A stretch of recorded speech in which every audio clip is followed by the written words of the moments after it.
नमस्कार। आमा र बुबाप्रति समर्पण गरिएको सुन्दर कविता प्रस्तुत गर्दैछु शार्दूल विक्रीडित छन्दमा। हुर्कायौँ गुणमा र प्वाख भरिए सन्तान लाग्यौ पर, माया मोह अनन्त लाग्दछ सधैँ साथी छ लौरी तर। तिम्रो त्रास म देख्छु बुझ्छु अहिले उस्तै छ नानी यता, हाम्रो भेट अवश्य हुन्छ सहजै हाँसेर बस्नु त्यता। आमाको मुटु दुख्छ नानी त्यसरी आँखा भिजायौ भने, आधा रोग निदान हुन्छ मनको हाँसो सुनायौ भने।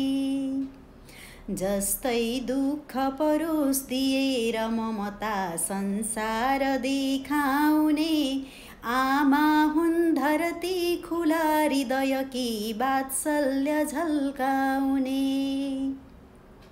सारा बोझ स्वयं लिएर शिरमा सन्तानका खातिर, आफ्नो जीवन सुम्पने हर घडी बाबा उनै ईश्वर।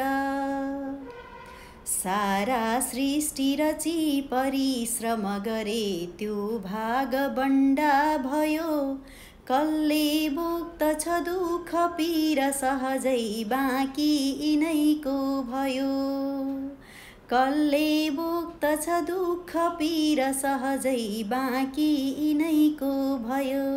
हवस्, धन्यवाद।